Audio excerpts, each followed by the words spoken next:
Силвия Петкова, на 23 години, родена е в София. През 2010 година завършва надфис актьорско майсторство в класа на Здравко Митков. Дублира анимационни филми на Cartoon Network, участва в няколко постановки, реклами. Последният й филм "Лов на дребни хищници" от 2010. В миналия си живот тя е била индианка. В този летяла е, но не помня. Гребен. Хванах гребен на прощопълника си. И как го разтълкува това?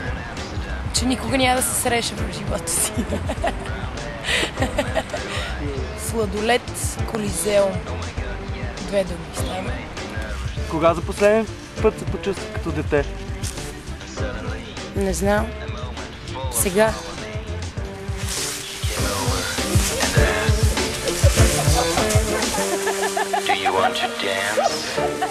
Не знам точно на колко години съм решила, че ще се занимавам с това, но винаги съм знаела, че искам да бъда актриса.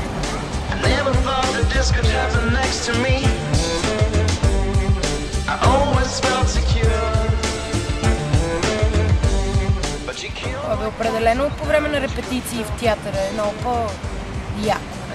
В театъра мисля, че режисьорите са по-досадни определено. Защото имат повече време да те тормозят или? Ами да, и не само ми те прекъсват в пикови моменти, когато си на 100%. Не е това, не е това! Не мога да кажа защо. Всеки сам за себе си. Може би системата на обучение подтиква актьорите да театралничат пред камерата, не знам. Мисля, че този проблем почва да изчезва. Младите актьори са някакви супер естествени. Поне като наблюдавам мои колеги, които в момента се занимават с някакви неща. Валя ли си по улицата, както излезе в древни? Веднъж два пъти, да. Ма не както се опасявах, че на всяка крачка, това си ти, това си ти. Слава Богу, го няма това нещо. Тайно не искаш ли да си известна? Не искам да съм известна със сигурност. Искам да си работя, да си правя нещата, но не и да ме... Добре, видяхте да користите на списание Слава? Мене? Кога бе? Честно? Аз не съм известна, защото не искам. Ако поискам, гледай какво става. Ами, самият текст някакси, като седна с един текст и като почна да си го дума по дума да си измислям всякакви възможни нюанси на дадена реплика. Това ми е най-любимата част от всичко е така. Като получа сценарий или пиеса или нещо, сядам, първо си преписвам репликите и после започвам, примерно, ако имам да кажа добър ден и си измислям дали го кажа добър ден. Имах царевица между тея двата зъба. Много обичам да си връщам смисъла на нещата. С театъра, за съжаление, нямам нищо. Предстои ми до година да снимам един германски филм с една режисьорка, Силви Мишел Кейс се казва.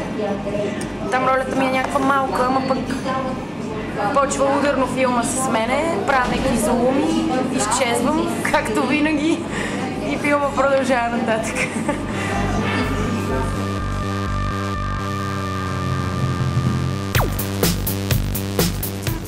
Колко най-много си изпивала за една вечер? 2 каси бира. Сърцето ми направо спира. Аз пия само бира, всъщност друг вид алкохол не е доказвам. Мъжете харесват ли актриси?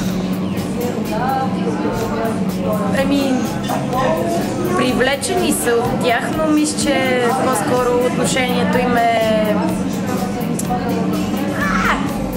Не, кое е такова? Актрисите кефът ли са на актьори? Мисля, че повечето да... Аз не мога да кажа, че предпочитам актьори. На мен ми е все едно. На мен не ме интересува професията на човека до мен. Кефиш се на сърфисти? Да, много. Пробвала съм веднъж да карам сърф, само че понеже дъската беше някаква супер олд скул такова и не ми се получи особено. Платното ми беше супер тежко. Цял ден се опитвах да го дигна, 2-3 пъти успях и накрая имах зверската мускулна треска. А сърфистите лесно ли го дигат? Да, сърфистите го дигат лесно. Шпаги. Кой е по-най? Разкажи ми за рамката по асфалта.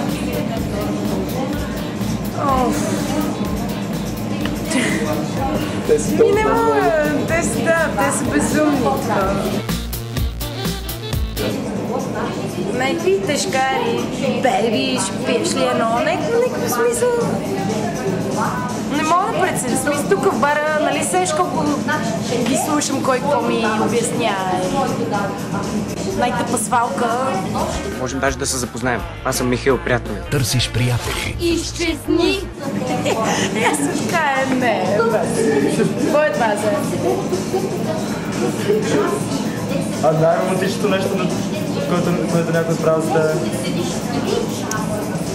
Ами... Писали са ми приказка, която се състои изцяло от мои сънища, тъй като бълнувам понякога. И е направена компилация от всички неща, които съм бълнувала някога в живота си, свързани в приказка, където аз съм някакъв подкачен мак. Или Селин Дион Кобеле. Добре, как режеш мъжете? Ами изчезвам. Рязко изчезвам. И като се върна след 2-3 седмици, няма какво да се обяснявам. Просто вече всеки си го е изстрадал по кой както си може. Но обикновено това ми е най-лошото качество, че бягам. Когато нещо не ме кефи, изчезвам за седмицата и всичко е някакси наред след това. Не се чувствам виновна, не се чувствам зле. Разбираш ли, просто в моменти, в които знам, че ще ми е гадно и такова, предпочитам просто да ме няма там, където ще се случва гадория.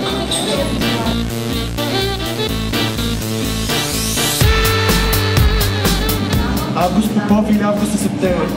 Септември. Късометражна или реклама?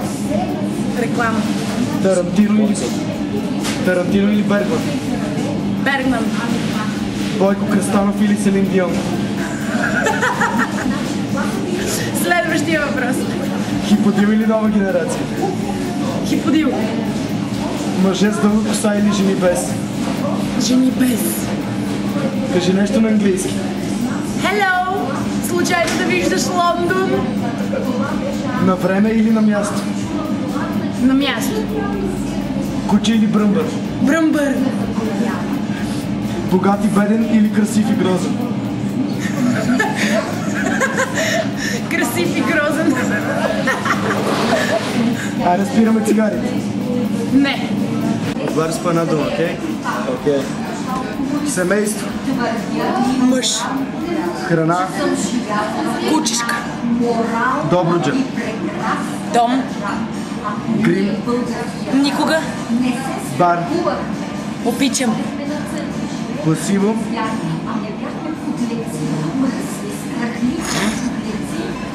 Окей. Мъка. Сълза. Нежност. Докосване. Мехурче. Балонче. Благотворителност. Винаги. Трева. Пушим. Бог.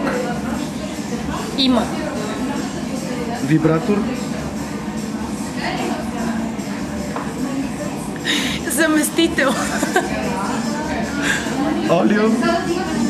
Мазно. Негър. Себастократор. Какво? Мъж. Дърво. Пастет. Гъши. Нож. Нож. Живот. Нож ли? Нож. Нож. Добре да е нож. Живот. Живот. Обичам живота. Мерси. Моля.